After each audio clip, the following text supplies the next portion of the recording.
abandoned. Those woods were actually land that the cattle had used for grazing, so the woods were smaller, but they had a ton of overgrowth. So it was in August. We were getting ready to start back school. My dad had finally worked his way back to the woods, behind the pond, and he had cleared them enough that my brother and I were able to finally walk through them and explore a little bit. At the very back of those woods, there was this huge, very wide and deep ditch that cut the property completely in half. And on the other side there were just more fields that were surrounded by more woods. We told our dad about the ditch, and he was like, "Actually, your great-grandfather built a bridge that allowed him to cross over into the back fields with his tractors and equipment when he was harvesting." And it was a few days later. He drove us back there and was just showing us the property. He pointed to the very back tree line behind these fields, and he said that when he bought the place, he was told there was a fence in those woods that marked our property line. All summer, we had played in that barn, explored it, fished. We had a lot of fun, so we're like, yeah, we're gonna go find that fence. My dad had bought a four-wheeler, just so he could get around on the property easier. With all the work that had to be done, he had given us permission to drive it.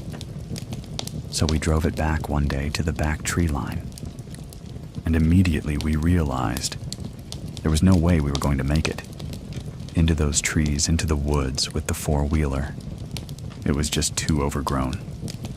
We parked in the middle of the field, right at the tree line, and went on foot. We walked a pretty long distance, I would say at least 20 minutes, before we finally found the fence. And it was halfway lying down due to a lot of overgrowth limbs, things like that had fallen onto it, about 20 feet on the other side. The woods actually opened up to more farmland. To the right, you could actually see the end of the fence. And then again, that edge of the fence opened up to more farmland. These woods were much older. You could tell these trees were very old. They were 4 or 5 feet wide. Very tall, huge canopy. The woods were a little bit brighter here, but we decided that we were going to walk to our left and see if we could find the other end of this fence. We walked for a very long ways, probably 30 minutes, and of course, we were having to make our way around fallen tree limbs. And fallen trees, you know, a lot of overgrowth thorny bushes, which really got in our way, so we had to walk around. The farther we went, the darker the woods got, and we both started to get this eerie feeling. And at one point, we talked about turning back, but we were like, no, let's just do it. Let's find it. Let's see how far across this goes, how big the property is, then we'll head back. Eventually, we found the end of it. If you live out in the country, you know that it's very loud. There's always some sort of animal, insects. Trees whined. There's always some sort of noise. But the only thing we could even hear was the crunching of leaves under our footsteps. This was really eerie, so as soon as we saw it, we decided to head back. So we were walking at a left angle, so we could try to make it out the same way we had come in, so we could get to the four-wheeler. We were about halfway back when, to our right, there was a break in the trees.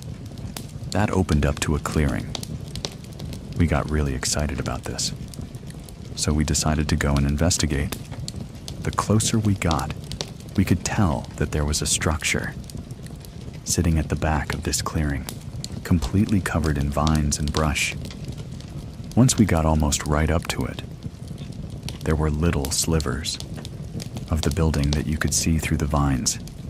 We immediately could tell that this was a cabin. It was sitting at the back of this clearing, so we walked to the left and we found the front of it. It had 2 windows on the front. To the left corner was a window. The front door was right beside it. And then, the other window was almost directly in the center of the cabin. We decided to see if it was open. So we ripped all the vines down, and the door handle turned. But the door was stuck in the frame.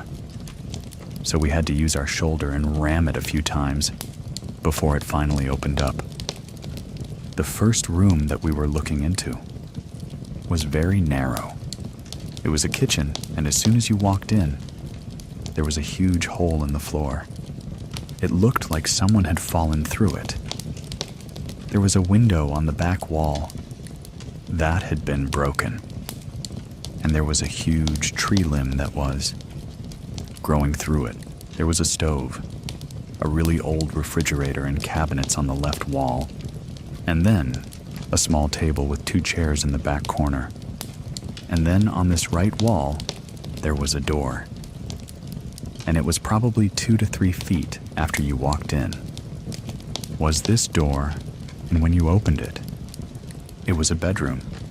Immediately to the left, there was another door which wouldn't open. When we were approaching the cabin, you could see a limb had fallen through the roof. We knew that this must have been where the roof had caved in at, not allowing us to open the door. So we assumed it was a bathroom because it was smaller. The room didn't have a lot in it. There was a bed in the left corner facing us. There was this really old, tattered, moth-eaten blanket hanging over the back window. In front of the bed, there was a really old, deep freeze that was really ugly, yellow color and rusted. And on top of the freezer were crates full of deer antlers and bones. In the right corner was a small dresser and just miscellaneous junk, just all over the room. We investigated, went to open the cabinets in the kitchen, and looked around. And we thought this is a really cool find. We were excited about finding this, but you could tell whoever had lived here had been very poor. So there wasn't really anything interesting. But we did talk about maybe cleaning it up, fixing the hole in the floor, making it a little clubhouse, making it a little clubhouse, making it a little. Please listen to the story. The Man in the Green Hat. A lifetime of haunting. Some people live in haunted houses. But what if the hauntings follow you everywhere? From sleep paralysis to ghostly whispers. Something has always been watching him. My name is Edwin, and here is Ted's true scary story. My name is Ted. I'm from Vietnam, and I came here when I was a teenager. I was 13. I'm from Orange County, California. It already started when I was in high school, in the early to mid-2000s. We lived in an apartment for low-income folks. And really the first time editing the I've experienced was one afternoon when, after I got home from school. Usually my parents will be at work. My siblings, they will be at school. So I will be home by myself for a couple of hours. In this apartment, once you walk in, you hit the living room first. And then on your left side, you see the kitchen window. And on the right side is a hallway to the bedroom. I came home and I heard water running in the kitchen. And I heard the opening and closing of the kitchen cupboard. Thinking, maybe it's my mom. Sometimes she would come home early. I turned right into the hallway to go to the bedroom, just to take a nap after school. And I yelled out to my mom, who say, "Hey, can you wake me up in a couple hours?" And I heard her reply. It was a raspy female voice. "Okay, Con. Okay, my son in Vietnamese." Voice was raspy, so I thought, maybe she's sick and she must have a cough. And that's why she was raspy. And that's why she don't come home early from work. So I went to took a nap, and then about an hour later, I got a phone call, and it was my mom. So I answered it and she said, "Hey, what did you want to eat?" Because she had to stay late at work and she was not going to go to cook dinner. And I realized that whoever it was in the kitchen early was not my mom. You know, that time right before sunset, when it's still light outside, but then inside your house is still dark. It was pitch black, and inside was an eerie silence. And I told my mom, "Please come home early," and I was like a teenager. But I was still a kid. I sat up in bed, and I was so afraid. I didn't want to move, because I didn't close the bedroom door. And now, I'm staring into the dark hallway, and the whole time thinking, you know who was that? Thankfully, my dad came home only 20 minutes later, and I asked everyone in the house, did anyone come home earlier? And no one said that they did. Just chalked it up to my imagination. But it left a nagging feeling that it was something more than that.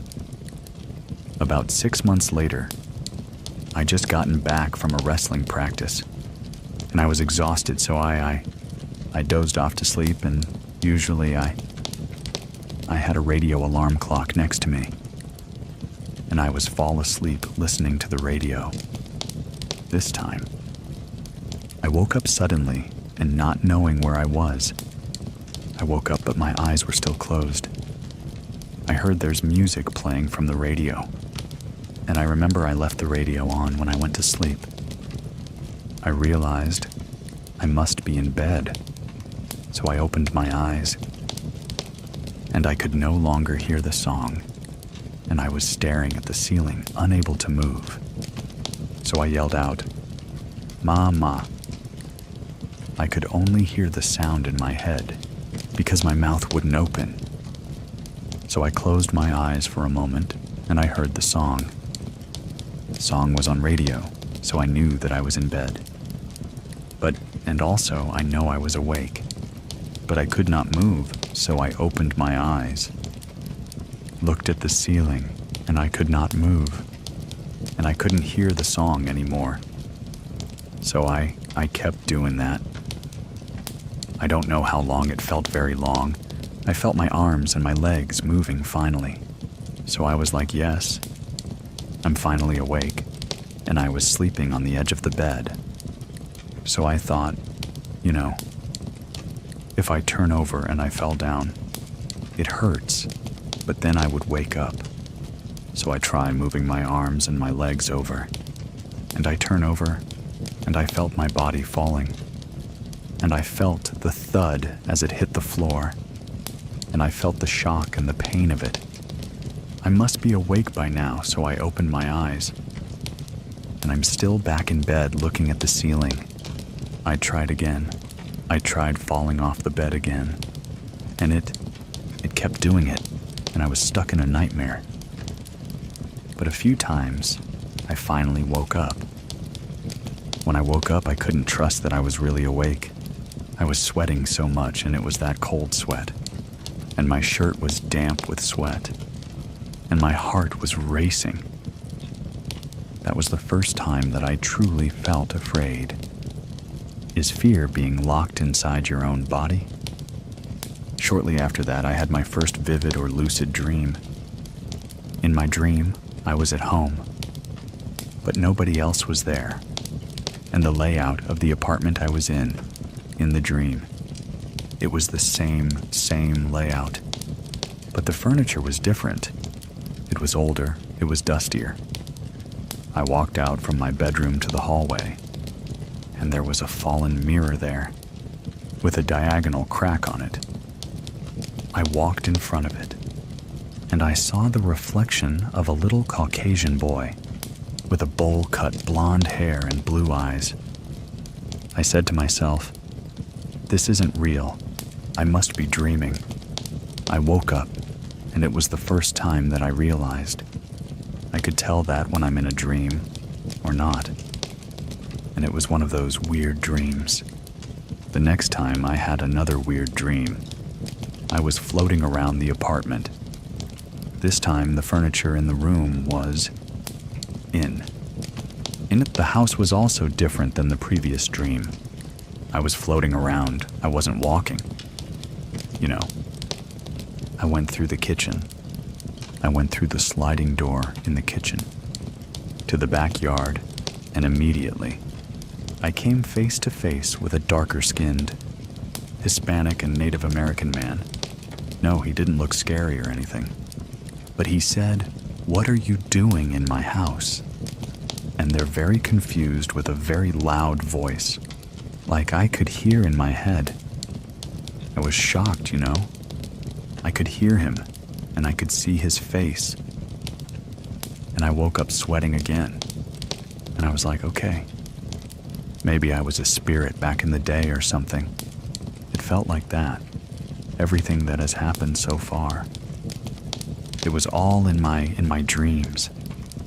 So I just thought again, and I wanted to have a very active imagination. It's just, you know, silly dreams. And then a few months later, one night I was taking a shower, and then I felt someone watching me. So I cleaned the shambles from a face, and I looked out through the frosted bathroom. Sliding door. It was a male figure.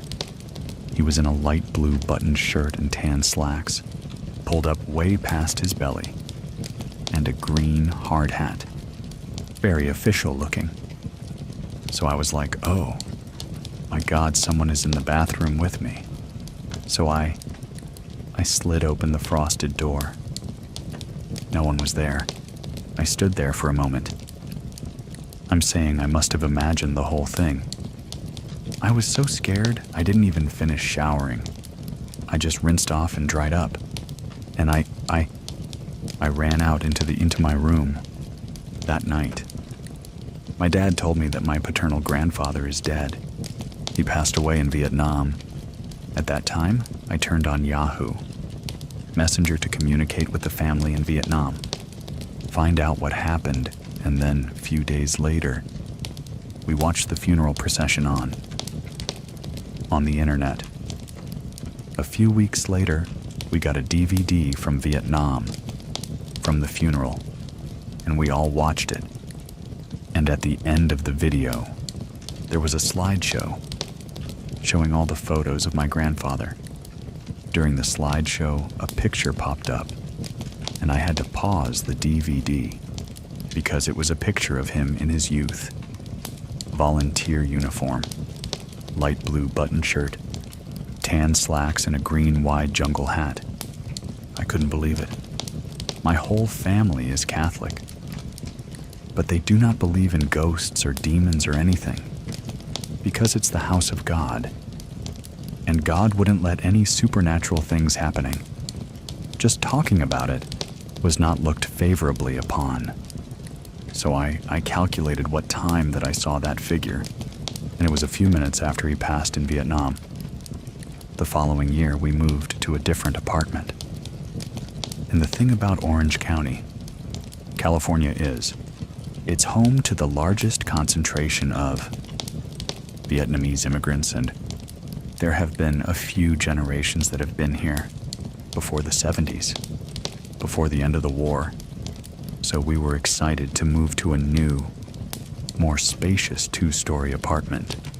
At that time, I was going off to college, but I stayed home to save money. That's when the sleep paralysis escalated.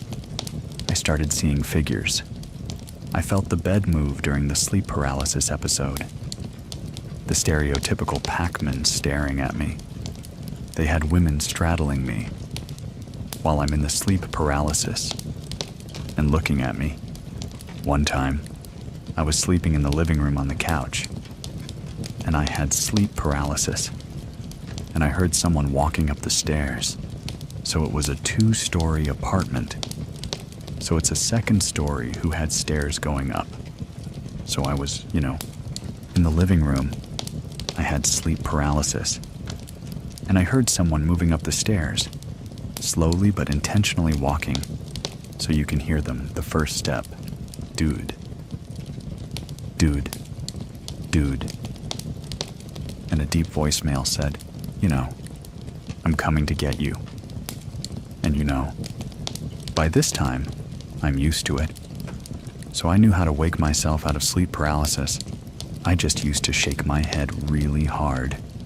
And if I shake it really hard, I would wake up. I'm a very skeptical person. I like to think I'm rational.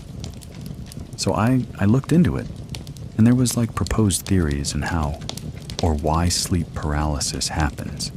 It's the theta brainwaves, invading other type of brainwaves during sleep.